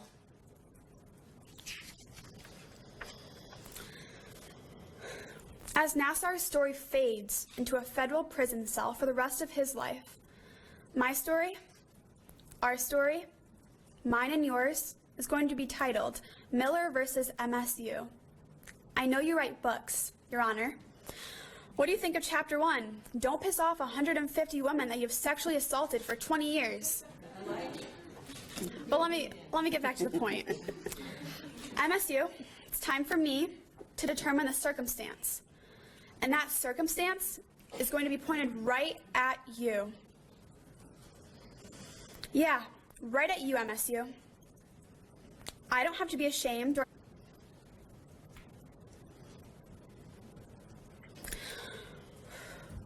You're going to want to squeeze your eyes shut, like some of my sisters did. And grab onto something tight, like some of my sisters did.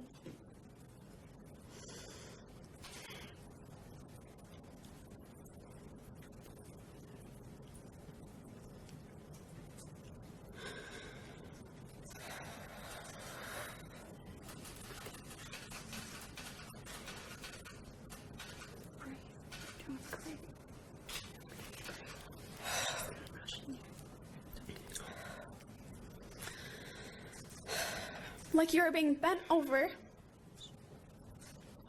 in a supply room with a 50-something-year-old creep sliding his ungloved hand into your most intimate,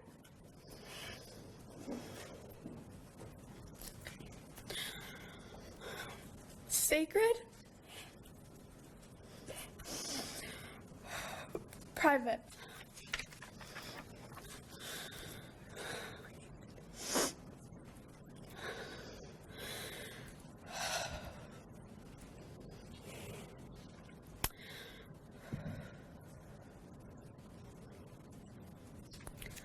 And the best part of my story, entitled Miller versus MSU, the most uplifting, inspirational part, I know I'm not alone, and I believe this is not over. See, Your Honor, we are just getting started. Thank you. You could write books. You've got to have... Thank you. I hope you do write that book. I think it would be uplifting. You are very prolific. Your words are as strong as any gun, taser, or billy club. You need to keep on talking. You are very special. You are Thank you. Much older than your age. Your sister survivor warriors stand with you. Thankfully, defendant's not a cat with 9 lives. I know you want me to go outside of the plea agreement, but with the plea agreement, with 3 strong judges who've heard your message and the message of all of the army of survivor women, he's not going to harm anyone. And contrary to the statements that being in federal court or federal prison, the federal system is no picnic. Maybe for Martha Stewart, because she baked well. But I assure you, there isn't anyone in prison who hasn't heard about this case, who hasn't heard your voice. And if they haven't heard it, they will. They have families out there. They take your words seriously, even behind bars. So it will not be a picnic for him as you imagine.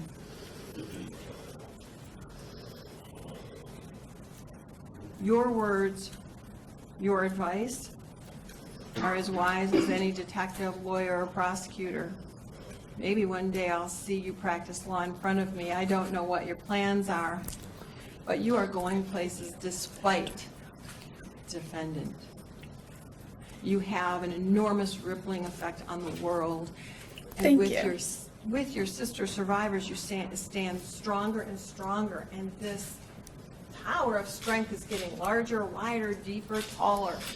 Keep talking.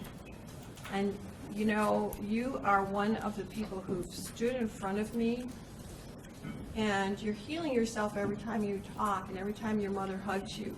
I feel your mother's taken away your pain, your words have taken away. Leave your pain here and go out and do those magnificent things that I know you were born to do.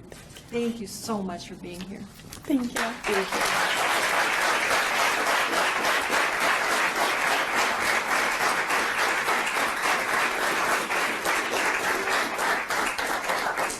At this time, we need to take 15 minutes. Thank you. All rise. All rise. Thank you. You may be seated. Everyone is present. We are ready for the next one. Your Honor, the next survivor that you will hear from, I believe, wishes to be publicly identified, but I'd like to just confirm that. Amanda Smith.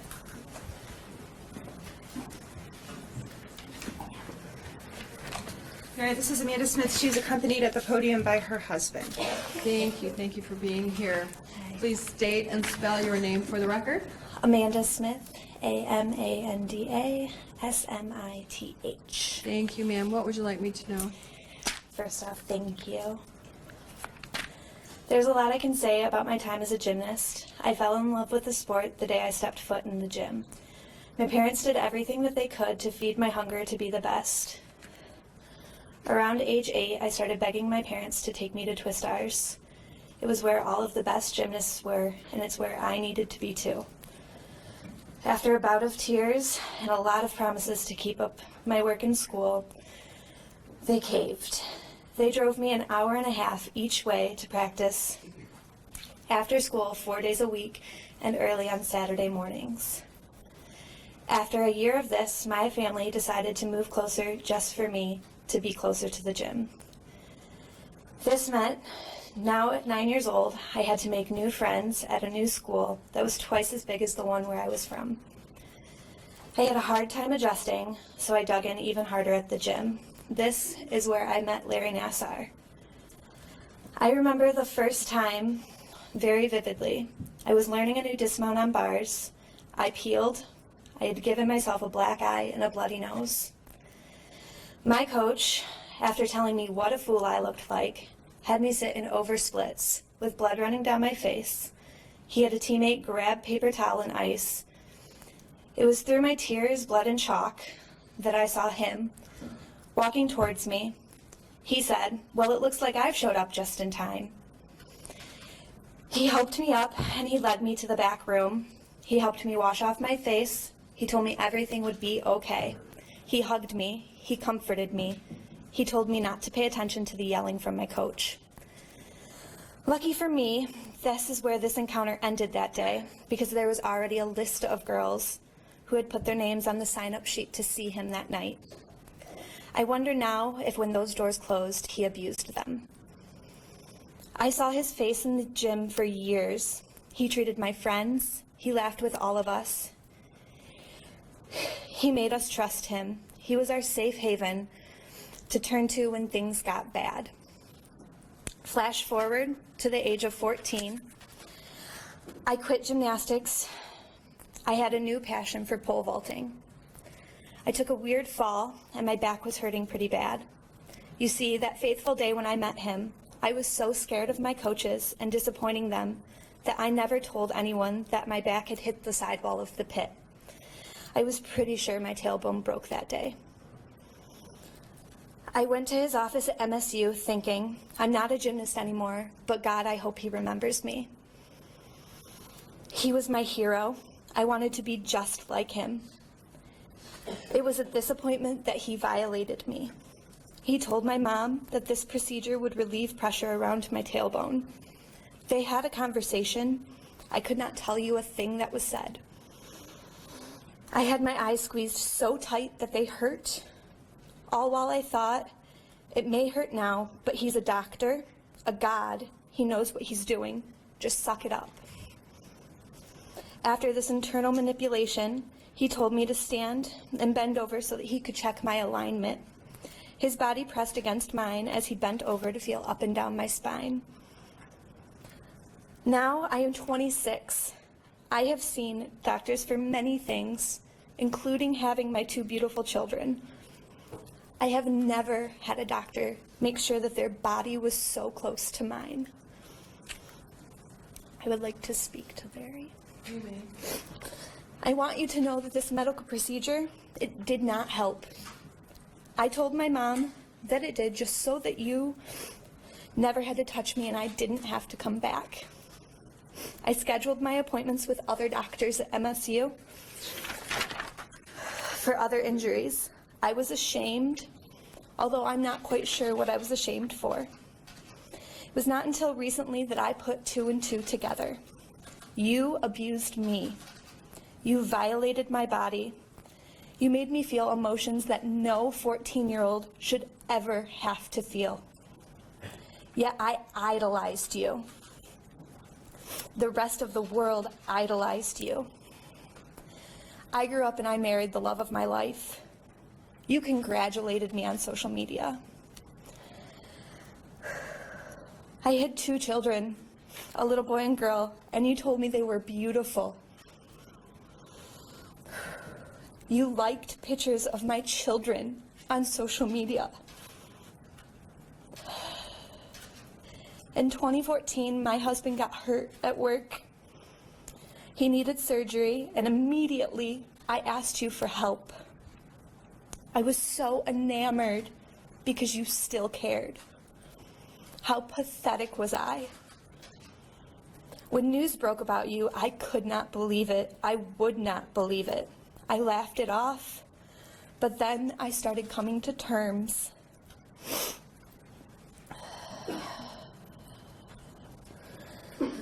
You were, in fact, the monster that they said you were. You came up too many times in conversation between my husband's coworkers. They protect people from monsters like you. I sat quietly. Your face was plastered everywhere, and it still is.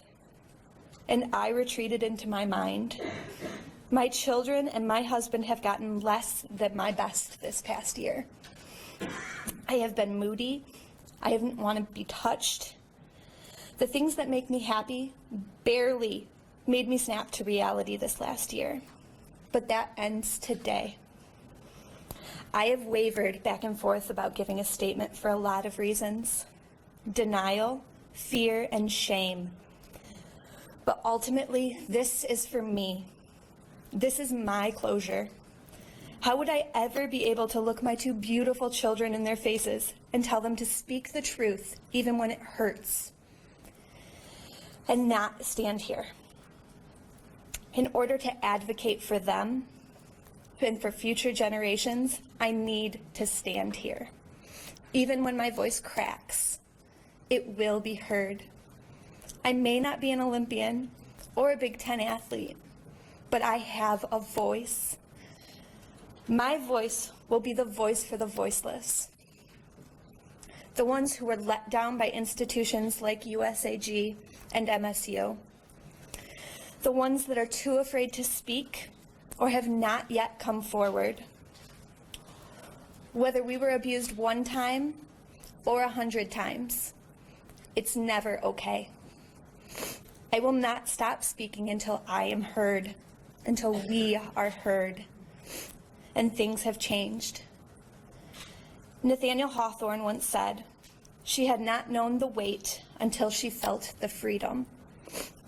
And today, right now, this is my freedom. Thank you. Thank you.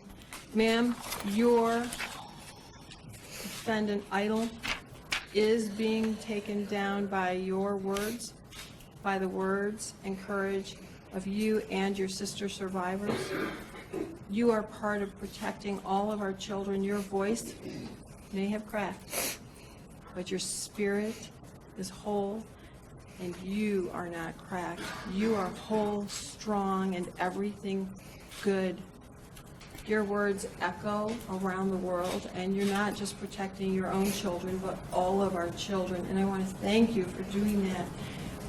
You've done your best today. You are helping defendant face his reality.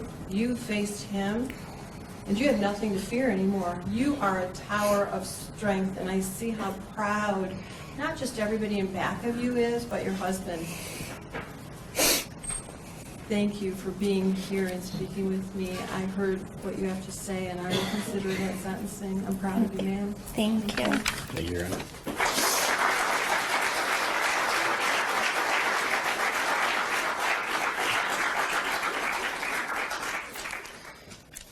Your Honor, before the next speaker, I have a few housekeeping matters. I'm going to present to you a copy of the statements that I believe you do not have already for today.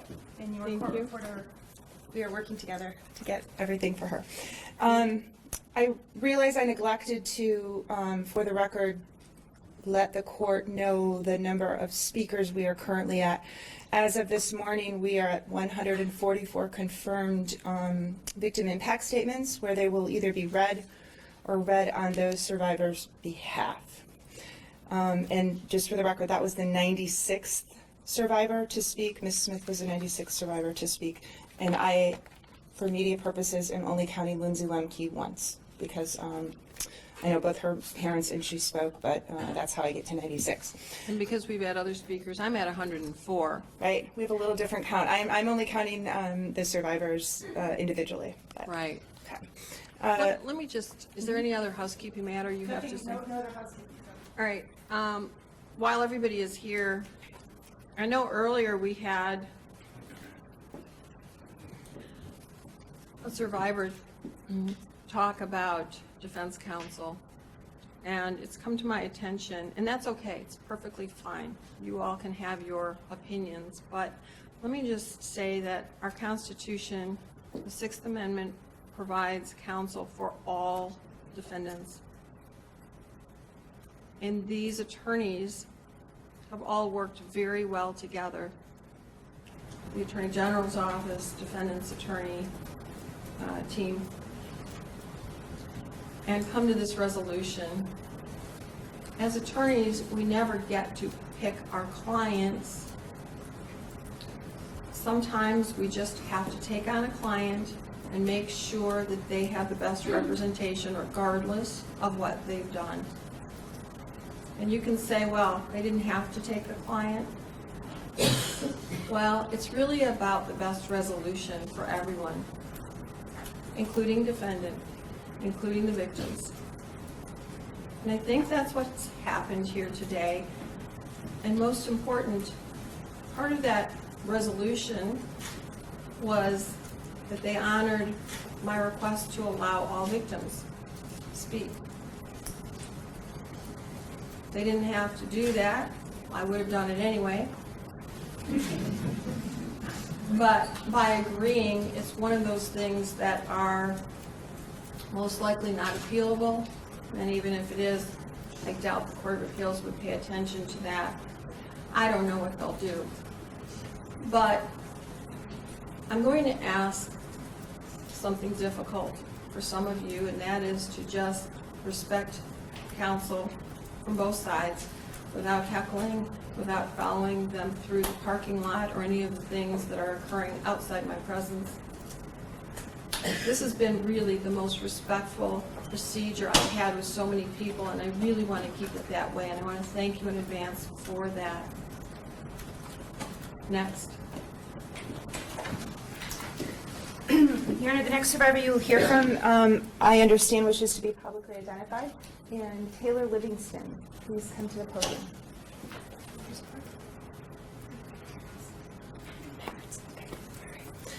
Your Honor, the next speaker is Taylor Livingston. She has given permission to be publicly identified. Accompanying her to the podium are her parents, and I note she has a picture. Would you like me to hand that to the judge? Or okay, I'll do that. Thank you. Ma'am, is this picture for me to keep, or would you like it back? You would like it back. You would. Yeah, I like it. You would like it back? Please. Okay, that's fine. I just want to make sure. All right. Yes. Please state and spell your name for the record. Taylor Livingston, TaylorLivingston. Thank you. What would you like me to know? I don't even know where to begin, as I've only recently allowed myself to begin to process what happened. I no longer know how to address this man. He is not a doctor, as he has done more harm than he has good. He is not my friend, so I will not call him Larry, and he is certainly not a man, so I cannot call him Mr. Nassar. He is just a monster. He is a monster that I saw repeatedly over the course of my gymnastics career. The first time I went to get treated by him, I was only 13, and going in, I already had the utmost respect for him, as he came highly recommended and had an amazing reputation. That's the thing, though. Reputations can be deceiving, and his most certainly was. I was 13 in 2009, and I continued to see him into my college gymnastics career in 2014. What's scary, though, is besides the first 2 encounters with him, I can hardly remember them. I try again and again. I dig and I dig, but it is blank. I can't find them. I can't remember, but I do remember the first time. I remember having to change into loose shorts, which seemed reasonable since I needed my calves worked on. I remember being covered up by a towel. I remember him destroying my calves as tears fell from my eyes because they were so tight, and then I recall him saying that he was going to try and relieve the pain a little by pushing on some pressure points on my butt. This seemed reasonable as well, but that isn't what he did.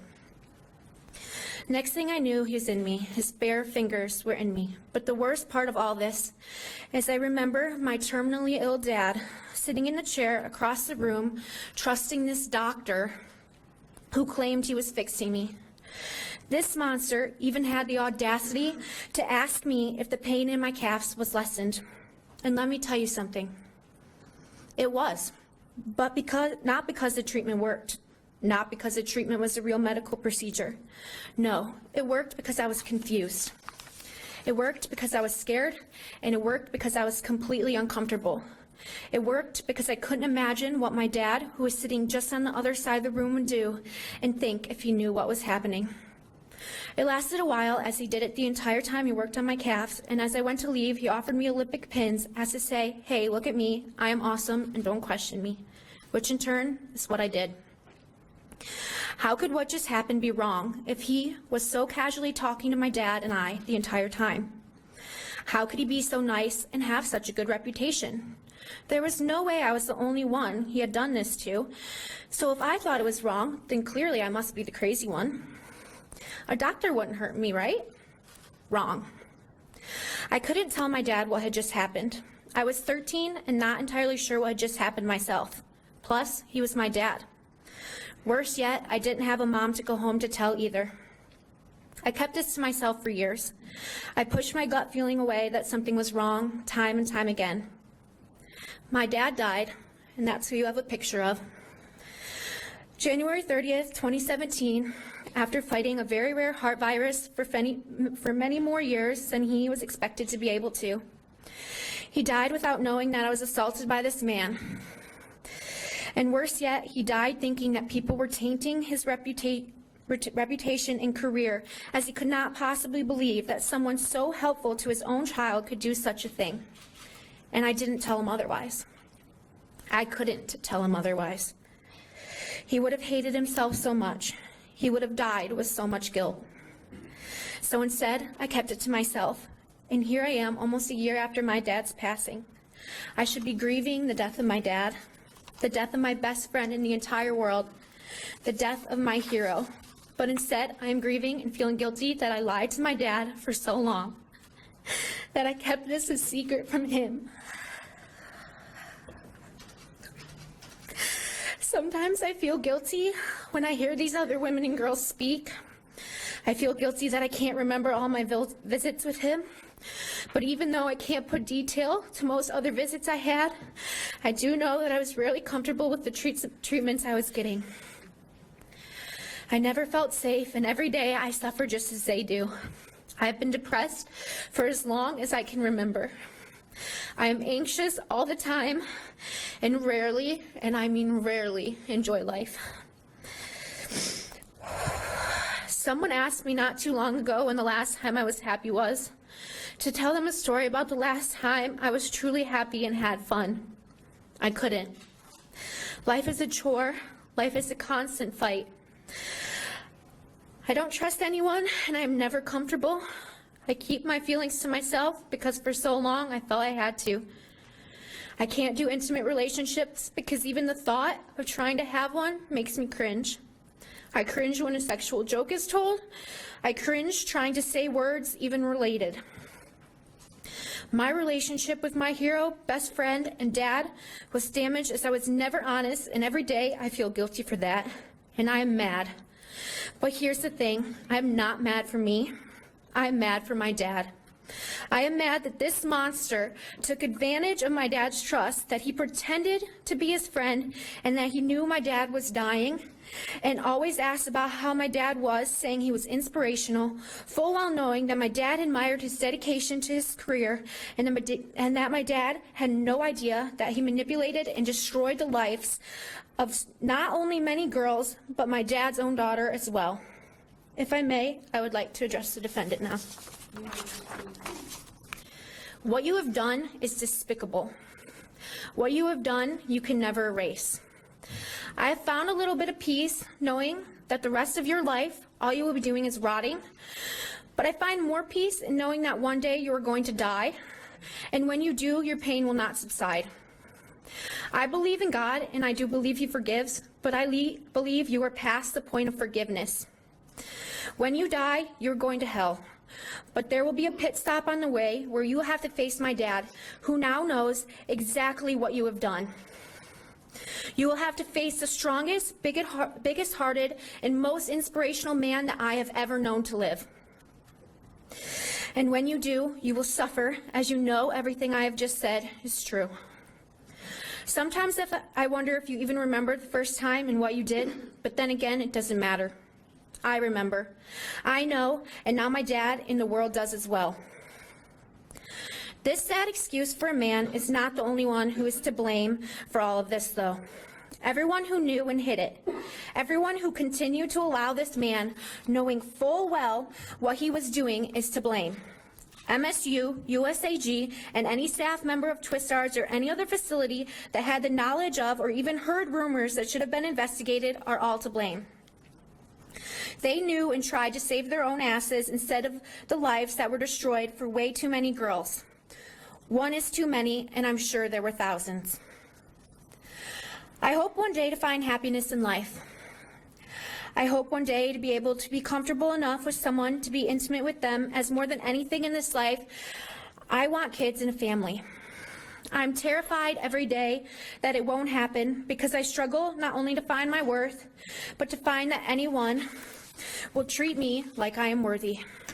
But I'm here today to try to take the first step in healing, to allow myself the chance to beat this and to live a happy, semi-normal life. I'm here to tell him that my dad will be waiting, and to say thank you to those who are around in my life, always staying by my side, no matter how hard I try to push them away, because of fear that they too will disappoint me with even the slightest bit of trust I put in them. Thank you.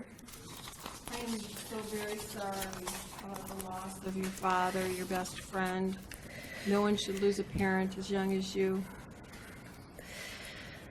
But you need to know that you are no longer scared.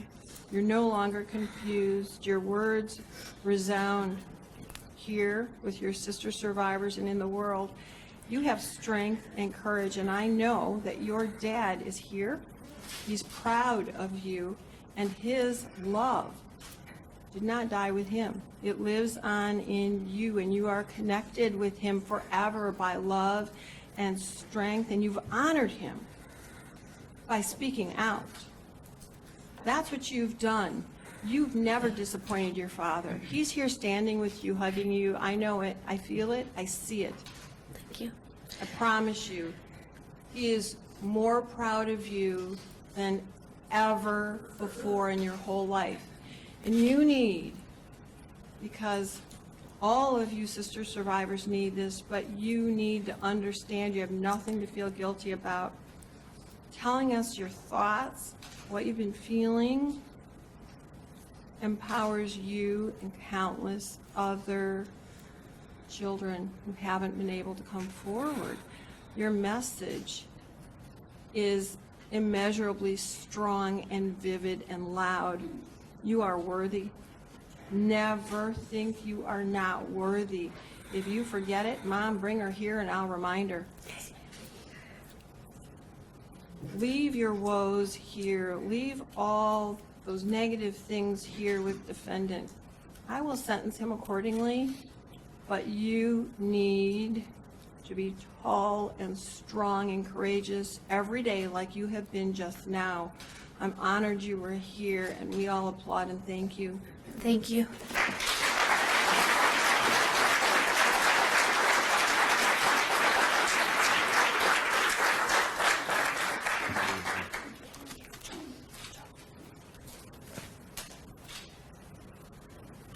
Here, the next two speakers are going to come up together, and they do wish to remain anonymous, so I will ask the media not to identify them for all cameras.